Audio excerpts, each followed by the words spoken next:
Greetings, everyone. My name is Jonathan Bailey, and I'm from the website Plagiarism Today, which can be found at plagiarismtoday.com, as per the little poppy-uppy thingy. That's a scientific term, by the way, the poppy-uppy thingy. It's time again to talk about copyright news. Vacation over, back from the conference, back from my trip to the UK. A lot on my brain, a lot to think about, and I spent a lot of time on Friday, today's Monday, getting caught up on copyright news. And basically a lot is going on, but I'm not going to have time to talk about all of it, obviously. So the Copyright 2.0 show, which is going live today, covers a lot more stories than I can cover here. And so I'm going to talk about something that's a little bit more recent and something that caught my eye, and that is the Demonoid DDoS attack. For those who don't know, Demonoid is one of the largest BitTorrent trackers in the world. It's widely referred to as one of the largest piracy havens. There's the whole thing about the DMCA with them, and it's complicated. It's what I'm saying. But basically, large BitTorrent tracker, a lot of copyright infringing material passes through it. However, it is currently down due to a denial of service attack. And it's been described by the admins of Demonoid as being a quote-unquote massive one. I'm not sure what would constitute a massive one, but that's what they're saying. And this caught my eye because, well, I'm just going to come out and flatly say it. I don't approve of denial of service attacks. Yes, I am pro-reasonable copyright. Yes, I am, someone who doesn't necessarily like these BitTorrent sites.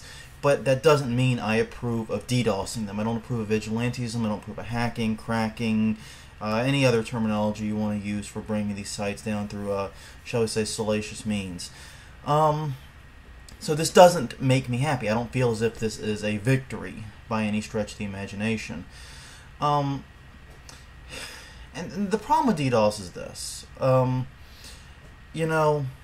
it matters of copyright, there's a big argument about who started it, who quote-unquote started. I'm doing the air quotes a lot today, don't know why. Who started it? According to Anonymous and according to a lot of people on the or the extreme copyright reform side, it was actually several anti-piracy groups, in particular in India, who were making claims about DDoSing or flooding BitTorrent trackers that prompted them to, in turn, start DDoSing high-profile targets. According to people on the pro-copyright side, it was Anonymous just came out of the blue and started doing it. I think there's merit to both arguments. I really don't know who, quote-unquote, started it. I don't really care. I think it's just as wrong when it's used against a BitTorrent tracker as it is when it's used against the RIAA. Yes, I think the RIAA site has, far more legitimacy as far as its existence, and I do think, personally, like I said, I'm no fan of a lot of these BitTorrent trackers, but that being said, it's still wrong, it is still unethical to DDoS them and to take them offline. And there's several problems with DDoSing, and especially if you're on the anonymous side of it. The first is that it's a form of censorship. I mean, call it a protest, code it how you want. You're basically preventing a side of an argument from being able to speak.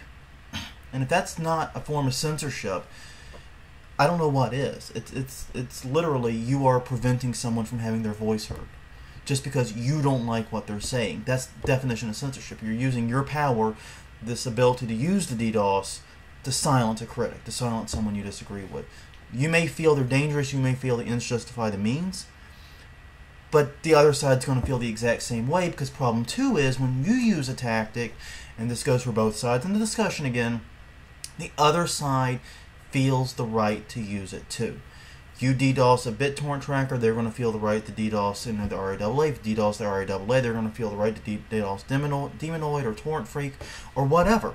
You're going to never see the end to this. And that leads to the third problem, which is we're never going to see a solution this way. If you just go around shutting up people you don't like using technology like this, you gain nowhere in the conversation, you're nowhere closer to a solution, you're nowhere closer to an agreement. The only way you're going to get an agreement is if you do this radical idea of listening to what the other person has to say, letting them speak, and then here comes the difficult part. Not simply focusing on refuting or countering their arguments, but actually trying to understand where they're coming from, trying to see it from their perspective. If you can do that, And you can take a vested interest in trying to see things as they do and trying to help them, in addition to yourself, to work together to find common ground and common goals. Then you begin to make progress. But only then. And all this DDOSing back and forth, it does nothing. It achieves nothing on that front.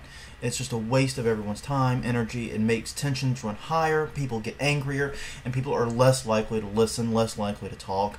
And frankly, that's, people say that me being a pro-copyright guy, I'm spitting in the wind on plagiarism today. I don't agree with that. I don't think that I am. I think where I'm spitting into the wind, if you will, is when trying to get people to sit down and talk, trying to get people to think about these issues from both sides, because it's the one thing I've noticed over the past, nearly 7 years now, is that people are angrier than ever on both sides, and they're less willing to listen to one another, and we're further apart from a solution.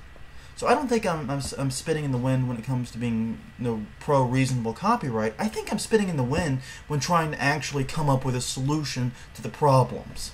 And that's really frustrating, and that's what this DDoS of Demonoid represents to me. Just another hurdle, another step backward, and a real solution. So whoever's doing it, thanks. I really, really, really wish, there were better ways to handle this, and I really think there are. But not going to be now. Thanks a lot. Anyways, before I go any further, I'm just going to end it here. So thank you very much for listening to this rant. Until tomorrow, this is Jonathan Bailey, signing off.